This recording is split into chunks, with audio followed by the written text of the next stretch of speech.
Well, hello and welcome again to St. Paul's Cathedral, San Diego for this week's live organ recital broadcast. Today I'm going to be playing for you several pieces on the main organ here that you're used to hearing, and then after a couple of pieces we're going to go over in the chapel and explore the little tracker instruments in the chapel there together. So I'll tell you more about that one in a few minutes. The first piece is the Processional by Mathias. I told you guys last week our 4.5-year-old son, Charles, is really becoming just totally fascinated with the trumpet. There's a wonderful trumpet and organ arrangement of this piece. That's his favorite recording right now. So I'm playing this one for him, one of his favorite pieces. I'm not sure how many toddlers out there can list Mathias as one of their favorite composers, but I'm very proud that he does. I'm going to follow that with another British composer, the Frank Bridge Adagio in E. Very different in style, even though they're not too far apart chronologically. Frank Bridge, wonderful composer and violinist. You can kind of hear, I think, some more of that string sensibility in his writing in the Adagio. Really lush, wonderful writing that utilizes every single stop of the organ at some point. Goes from the softest dynamic to the loudest and back and forth. And it's just a really beautiful melody and very expressive piece. And then after that, we'll talk about the organ in the chapel together and go explore that instrument. So please enjoy the Processional and Frank Bridge Adagio in E.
So as I was telling you right before the program started, we're going to go explore the chapel organ together, so we're going to go for a little bit of a walk, and I will start telling you about it as we head over there.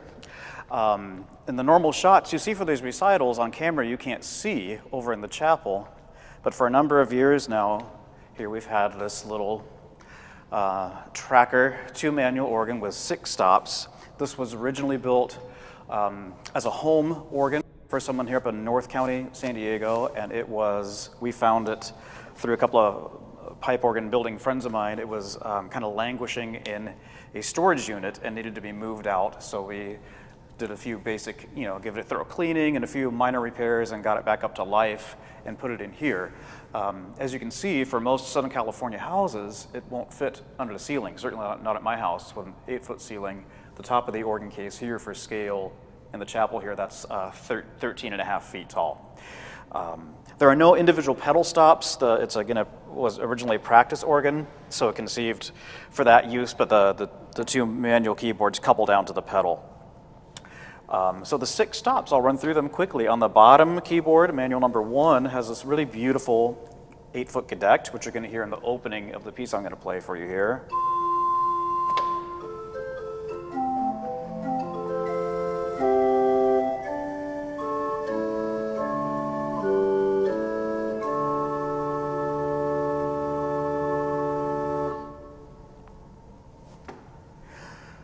It drifts in and out of tune a little bit, especially in the weather lately. That's a really charming sound, and in the F major piece, it's really quite beautiful at the beginning.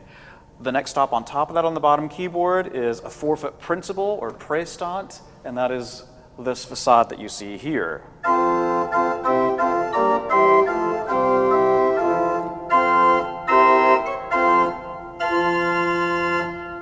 So it's a nice, bright, kind of singing quality principal stop, and that's topped off with a 2-foot hybrid between a flute and a principal stop.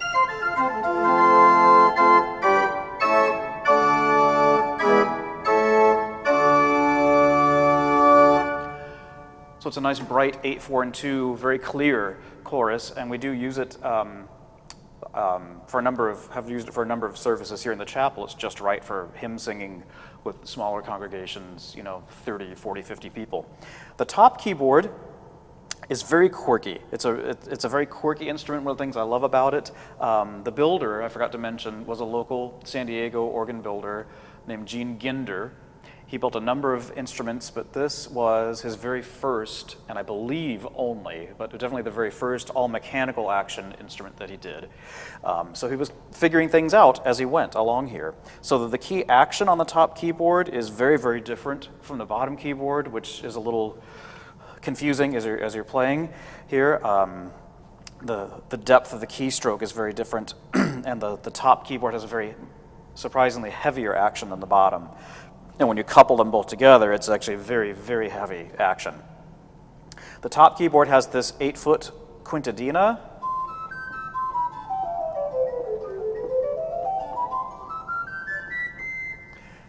So the quint meaning the 5th, and that's very prominent in that 8-foot stop. A really beautiful 4-foot flute.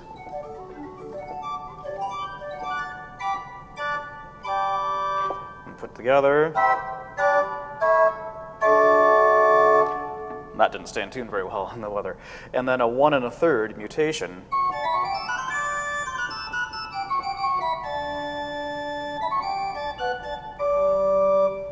Which makes a really nice solo combination. And when you do couple the whole thing together, for the full organ of all 6 stops, we get.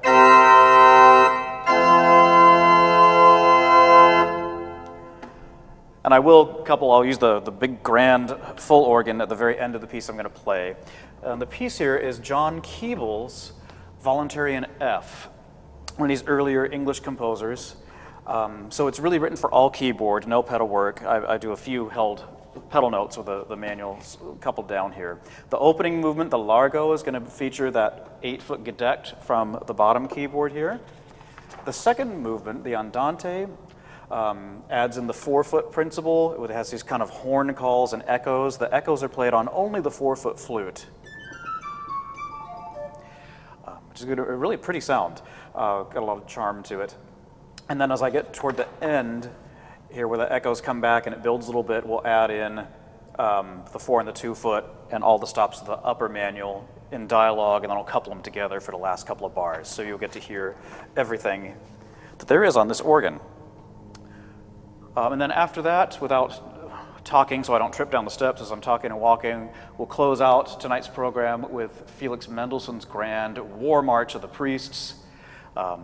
Much better fit on that organ than this one, as I'm sure you can imagine. One of my favorite pieces, and it's such a wonderful way to show off all the expressive elements of the primary cathedral organ. So thank you for being with us again. I hope you'll be back next week at 5:30. Tell some friends, and I also, again, please love to get comments either on the YouTube channel or by email. However, if you have questions about either of these instruments or some of the pieces, anything at all, just let me know, and I do my best to answer right away. So thank you for tuning in, and I'll look forward to seeing you next week.